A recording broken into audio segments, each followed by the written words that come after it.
गरीब के पेड़ पर जादुई बैंगन। मचलापुर नामक एक गांव था जहां रोहित अपने परिवार के साथ बहुत खुशी से रह रहा था। उसके परिवार में उसकी मां प्रभा, बहन सौम्या और बड़ा भाई राकेश और भाभी नीता थी। रोहित पेशे से किसानी करता था। वह कम पढ़ा लिखा भी था, पर उसका भाई राकेश, उसने शहर जाकर पढ़ाई की थी। इसी बात का उसे घमंड था। वह घमंड उसकी पत्नी में भी था। रोहित अपने खेत में हल चलाकर तपती गर्मी में घर आया ही था कि रोटी बनाते हुए भाभी से कहता है, भाभी, मैं घर आ गया। आज बहुत गर्मी थी, थोड़ा सा पानी दे दीजिए। और खाने में क्या बनाया है? देवर जी, मैं आपकी नौकरानी नहीं हूँ, तो पानी आप खुद पी लीजिए। और खाना मैंने आपके लिए बनाया नहीं है। मैंने सिर्फ राकेश जी और माँ जी का ही खाना बनाया है। बाकी आप अपनी बहन का भी खुद बना लेना, मुझे और भी काम है। जब देखो भाभी भाभी करके नौकर बनाने का काम करवाता है। जी भाभी। थका हारा खेत से घर आकर रोहित पानी पीकर खुद चूल्हे पर टेढ़ी मेढ़ी रोटी बनाता है तो उसकी बहन कहती है, अरे भैया, आप ये क्या कर रहे हो? मैं बना देती हूँ खाना, आप वैसे भी थक चुके हो। वैसे भैया, भाभी इतनी बेरुखी क्यों करती हैं हमसे? घर के काम में भी हाथ भी नहीं बटाती, सिर्फ अपना काम करती हैं। कोई बात नहीं सौम्या, हम छोटे हैं। तभी सौम्या रोटी बनाकर अपने भाई को खिला देती है, जहां भाई भी उसे अपने हाथ से खाना खिलाता है। और घर की बड़ी बहू घमंडी होने के कारण आलसी भी थी। उसे किसी के जज्बातों से कोई मतलब नहीं था, सिर्फ अपने पति से मतलब रखती थी। कभी कभी तो सौम्या रोहित को वो यूं ही सुना दिया करती थी। साथ ही घर में पैसों की बहुत कमी थी। जहां बड़ा बेटा अच्छा पैसा कमाता था और किसी को भी नहीं देता था, पर छोटा बेटा अपने खेत में जो भी उगाता उसे बेचकर अपनी माँ बहन का खर्चा चलाता था। पर एक दिन उसके खेत की सब्जी के पेड़ पौधे सब खराब हो गए, यहाँ तक कि पसंदीदा बैगन भी। ये देखकर रोहित अपनी माँ की गोद में सर रखकर कहता है, माँ, मैंने इतनी मेहनत करी थी, इसके बावजूद मेरे खेत में सारी फसल बर्बाद हो गई। अब मेरे पास पैसे भी नहीं है, क्या होगा? चिंता मत कर बेटा, तेरा बड़े भाई पैसे वाला है, उससे पैसे मांग ले और खेत में दोबारा खेती कर, क्या पता कुछ अच्छा हो जाए। मुझे नहीं लगता कि बड़े भैया पैसे देंगे, पर एक बार कहकर जरूर देखूंगा। आखिर सौम्या की शादी का खर्चा भी तो मेरे कंधों पर है, क्योंकि भाई ने पहले ही इनकार कर दिया। ये बोलकर रोहित अपने बड़े भाई राकेश के पास जाकर पैसे मांगता है। तभी वह तेवर दिखाकर कहता है, क्या बोला तुमने? मैं तुम्हें तुम्हारे खेत में उन पेड़ पौधों के लिए पैसे दूं? बिल्कुल नहीं। देखा, अगर आज तुम मेरी तरह पढ़ लेता तो गवार नहीं होता। खैर, मैं किसी को एक फूटी कौड़ी नहीं दूंगा, और मैं यहाँ रहूंगा भी नहीं अब तुम जैसे गंवार लोगों के साथ। मैं और मेरी पत्नी शहर में रहकर शहर के तौर तरीके से जिएंगे। भैया, आप जा रहे हैं? आप जानते हैं माँ की तबीयत बिगड़ी हुई है। फिर भी मुझे कुछ नहीं पता, सब तुम ही करो, मैं तो चला। अगले 2 दिन में ही राकेश अपना सामान बांधकर पत्नी के साथ शहर की ओर रवाना हो जाता है। वहीं दूसरी ओर घर के खर्चे, माँ की दवाई, बहन की शादी को लेकर रोहित के मन में बहुत कुछ चल रहा था, क्योंकि कमाई का जरिया ठप हो गया था। वह दूसरी जगह काम भी करता है तो लोगों से काफी कुछ उल्टा सीधा सुनने को मिलता है। अपनी माँ बहन के पेट को पालने के लिए वह लोगों की सुनता है, फिर एक बार काम से निकाल दिया जाता है। ऐसे में परेशान होकर वह अपने उजड़े हुए खेत में जाता है, जहाँ उसके सारे पेड़ पौधे तहस नहस हो रखे थे। हे भगवान, आपने मेरे साथ ऐसा क्यों किया? इतनी परिश्रम के बाद भी मुझे सफलता नहीं मिली, न मेरी नौकरी रही। अब मैं अपने परिवार का ख्याल कैसे रखूंगा? उसके रोते हुए आंसू जमीन पर पड़ रहे थे। तभी जमीन से 2 जड़ निकलती हैं। एक बड़े से पेड़ का रूप ले लेती हैं, जो कि बैंगन का पेड़ होता है। दूसरी जड़ रोहित के पैर को पकड़ लेती है। तभी रोहित का ध्यान जाता है, ये क्या? मेरे पैर में ये जड़ कैसे बन गई? अरे अरे अरे, इसकी जड़ तो कहीं जा रही है, जरा देखता हूं मैं।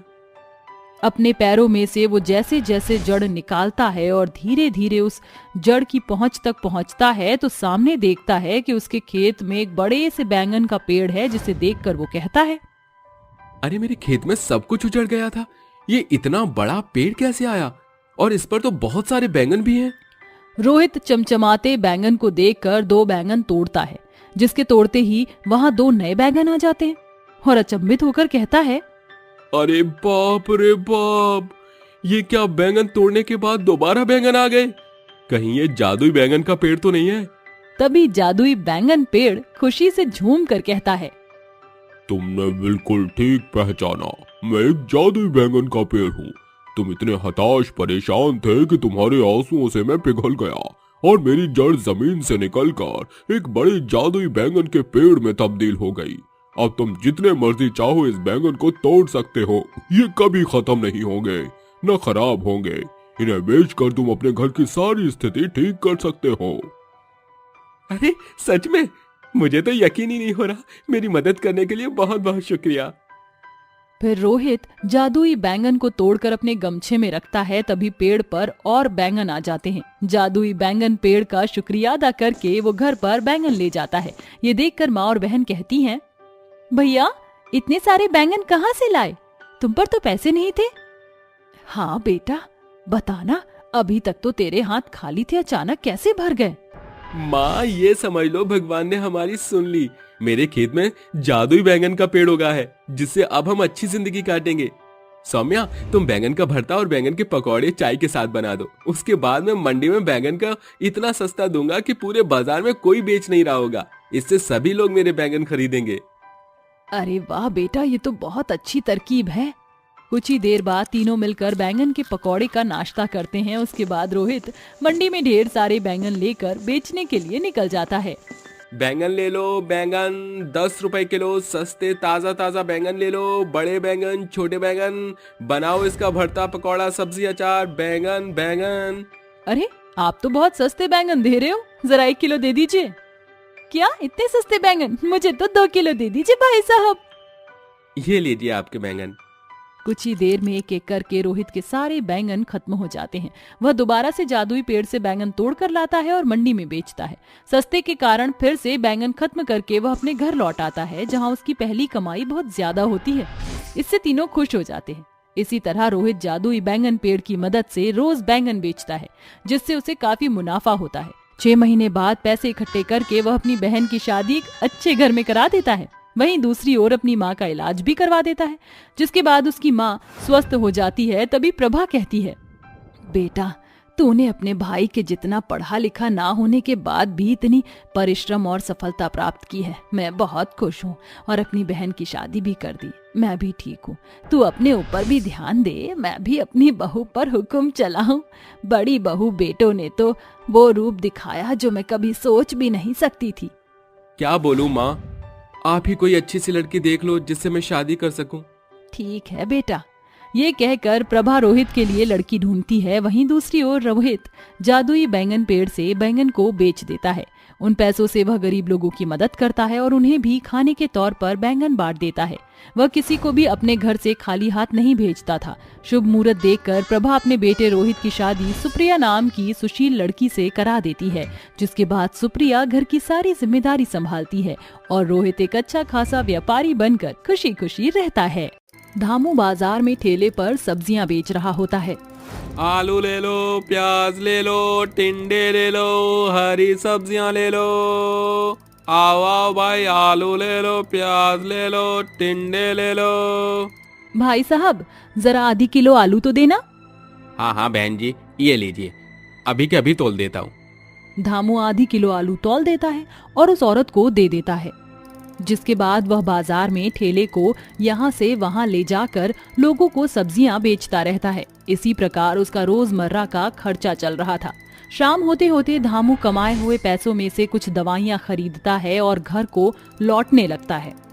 अरे भाई, रात हो गई है, मेरी पत्नी और मेरे बच्चे मेरा इंतजार कर रहे होंगे। धामू जैसे ही घर पहुँचता है, उसकी तीनों काली बेटियां घर में साफ सफाई और खाना बना रही होती हैं। अरे मेरी बच्ची हो, तुम इतनी छोटी सी उम्र में घर के काम क्यों कर रही हो? पिताजी, माँ की तबीयत बिल्कुल भी ठीक नहीं है। सुबह से सिर्फ आपका ही नाम पुकार रही हैं। हाँ पिताजी, आज उन्हें दवाई लिए हुए पूरे 1 हफ्ता हो गया है। पिताजी, आप पहले माँ के पास चले जाइए। जैसे ही धामू निर्मला के पास जाता है, निर्मला दर्द से करहा रही होती है। देखिए जी, मेरा कुछ नहीं पता कि मैं कब इस दुनिया को छोड़कर चली जाऊं। हमारी 3 बेटियां हैं, अब आपको उनकी जिंदगी बनानी है। मुझसे वादा करो कि आप हमारी तीनों बेटियों की परवरिश अच्छे से करोगे। मैं तुमसे वादा करता हूँ निर्मला, मैं अपनी तीनों बेटियों की परवरिश अच्छे से करूंगा, लेकिन तुम ऐसा कुछ मत कहो, तुम्हें कुछ नहीं होगा। धामू इतना कह ही रहा होता है कि तभी अचानक से निर्मला की आंखें बंद हो जाती हैं, जिसके चलते धामू बहुत फूट फूट कर रोने लगता है। धामू अपनी पत्नी निर्मला का अंतिम संस्कार कर देता है, जिसके बाद वह सब्जी बेचकर अपनी तीनों बेटियों को पढ़ाने लिखाने का काम शुरू कर देता है। मेरी बेटियों, मैं चाहता हूँ कि तुम अपनी माँ का सपना पूरा करो और पढ़ लिख कर कुछ बनो। मैं तुम्हें किसी काबिल देखना चाहता हूँ। उस दिन के बाद से धामू दिन रात मेहनत करता है और सब्जी बेचने के साथ साथ वह एक फैक्ट्री में काम करना भी शुरू कर देता है। देखते ही देखते कुछ समय बीतने लगता है, जिसके चलते उसकी बेटियां शादी के लायक बड़ी हो जाती हैं। एक दिन धामू फैक्ट्री में काम कर रहा होता है। जिस मशीन में धामू काम कर रहा था, अचानक से वह मशीन खराब हो जाती है और धामू के दोनों हाथ उस मशीन के अंदर आ जाते हैं, जिसके चलते वह बेचारा अपाहिज हो जाता है। पिताजी, पिताजी, ये क्या हो गया आपके हाथों को? पिताजी, ये सब कैसे हुआ और किसने किया? बेटी, इसमें किसी की कोई गलती नहीं है। मेरी ही गलती की वजह से मेरे दोनों हाथ मशीन में चले गए और मैं अपाहिज हो गया। नहीं पिताजी, ऐसा मत कहिए। आपके दोनों हाथ अभी सही सलामत है। हम तीनों बेटियां आपके दायां और बायां हाथ हैं। बेटियों, मैं तुम्हें पढ़ा लिखा तो नहीं पाया, लेकिन तुम्हारी शादियों के लिए मैंने कुछ पैसा जोड़ा है। तुम शादी करके अपना घर बसा लो। आपको इस हालत में कैसे छोड़ सकते हैं पिताजी? अरे बिटिया, बेटी तो पराया धन होती है। एक ना एक दिन तो उन्हें जाना ही होता है। तू क्यों चिंता करती है मेरी बच्ची? धामू की तीनों बेटियां उसकी बातें सुनकर रोने लगती हैं, जिसके बाद बेचारा अपाहिज धामू अपनी तीनों बेटियों के लिए रिश्ते ढूंढना शुरू कर देता है। लेकिन कई कोशिशों के बाद भी उसे अपनी बेटियों के लिए कोई अच्छा रिश्ता नहीं मिल पाता, क्योंकि उसकी बेटियों का रंग सांवला था। अरे भाई साहब, क्या बताएं तुम्हें, आजकल कोई भी काली या सांवली लड़कियों से शादी नहीं करना चाहता। सबको तो अपने घर में गोरी बहू चाहिए। जैसे पंडित जी, मैं अपनी तीनों बेटियों की शादी अच्छे घर में करना चाहता हूँ। उसके चलते मुझे जितना दहेज देना होगा मैं वो भी दे दूंगा। अच्छा, ऐसी बात है? तो फिर ये देखो, ये 3 लड़के तीनों भाई हैं और अच्छे घर से हैं। तीनों खुद की कंपनी चला रहे हैं। धामू को वह तीनों लड़के पसंद आ जाते हैं। पंडित जी, मुझे रिश्ता मंजूर है। जितनी जल्दी हो सके इन लड़कों से मेरी तीनों बेटियों की शादी की बातचीत आगे बढ़ाओ। लेकिन याद रहे, दहेज में पूरा 5 तोला सोना और घर का सारा सामान और तीनों दामादों को गाड़ियां देनी होगी। धामू दहेज के लिए तैयार हो जाता है, जिसके बाद वह उन तीनों लड़कों से अपनी तीनों बेटियों की शादी कर देता है। शादी के बाद जब वह तीनों अपने ससुराल में आती हैं, तो घर पर आए हुए मेहमान उन्हें देखकर कहते हैं, अरे जरा देखो तो सही, विमला की बहू कितने सांवले रंगत और काले चेहरे वाली है। हाँ बहन, तुम सही कहती हो। ऊंची दुकान, बेके पकवान। जितने ये अमीर हैं उतनी ही इनकी बहू काली है। तभी वहाँ विमला आ जाती है। मैं बहुत देर से सोच रही थी कि पूरी पार्टी में ऐसे लोग कहाँ चले गए जो अपने मनोरंजन के लिए लोगों का मजाक उड़ाते हैं। देखा, मैंने तुम्हें ढूंढ लिया। तो मेरी बहुओं का मजाक उड़ाकर तुम्हें कैसा लगा? हमने तो वही कहा जो सच है। अच्छा, ऐसी बात है तो फिर तुम काली क्यों हो? अरे काला होना कोई पाप नहीं है। ये तो ऊपर वाले ने ही 2 रंग बनाए हैं और मुझे तो मेरी बहू बहुत सुंदर लगती है। विमला की बात के आगे कोई कुछ नहीं कह पाता। वहीं विमला की तीनों बहू ये सब सुनकर बहुत खुश होती हैं। लेकिन शादी के बाद सभी फंक्शन के बाद विमला अपनी बहुओं से कहती है, देखो, इस घर के कुछ कायदे और कानून हैं। हमारे घर की बहू बाहर नहीं जाती। जो चाहिए उसे इस घर में ही मिल जाएगा। बाकी के नियम धीरे धीरे सीख जाओगी। ये कहकर वो वहाँ से चली जाती है। अरे, मुझे तो लगा था कि हमारी सास बहुत अच्छी हैं, लेकिन ये तो बहुत सख्त हैं। लेकिन हम तीनों को अपनी माँ का और अपने पिता का सपना भी तो पूरा करना है, और उसके लिए हमें पढ़ाई के साथ साथ बाहर भी जाना होगा। ये सब कैसे होगा? तीनों बहनों को अपनी माँ का सपना पूरा करना था, जिसके चलते वो अपने ही घर में छुप छुप कर पढ़ाई शुरू कर देती हैं। जब रात के समय घर के सभी सदस्य सो जाते हैं, तब तीनों बहनें अपनी किताब निकाल कर पढ़ाई शुरू कर देती हैं। देखते ही देखते वह तीनों बहनें पढ़ाई करके कुछ न कुछ बन जाती हैं। निशा डॉक्टर की पढ़ाई पूरी कर लेती है, आयशा वकील की और राधा कलेक्टर की। जिसके बाद वह तीनों अपने पिता के पास जाती हैं। पिताजी, देखो, मैं वकील बन गई और मैं कलेक्टर बन गई। देखो पिताजी, मैं भी डॉक्टर बन गई। आपका सपना हम तीनों बहनों ने पूरा कर दिया। आज तो सच में तुम तीनों ने मिलकर मेरा नाम रोशन कर दिया। तुम्हारी माँ यह देखकर बहुत खुश हुई होगी। तभी वहां अचानक से विमला अपनी कुछ बिगड़ैल सहेलियों को लेकर पहुंच जाती है, जिसे देखकर निशा, आयशा और राधा तीनों बहुत डर जाती हैं। माफ कर दीजिए माँ जी, हम अपने पिताजी का सपना पूरा करना चाहते थे, इसलिए हमने पढ़ाई की। अरे बहू, तुम क्यों माफी मांग रही हो? माफी मांगने के लिए तो मैं इन्हें लेकर आई हूँ। ये वही औरतें हैं जिन्होंने ये कहा था कि मेरी सावली बहू किसी लायक और किसी काबिल नहीं। तो देख लिया तुम सबने कि रंग और रूप कुछ मायने नहीं रखता। असल जिंदगी में इंसान की समझदारी और उसकी अच्छाई ही मायने रखती है। हाँ विमला, तुम सही कहती हो, हमें माफ कर दो। हमें तुम्हारी बहुओं के बारे में ऐसा नहीं कहना चाहिए था।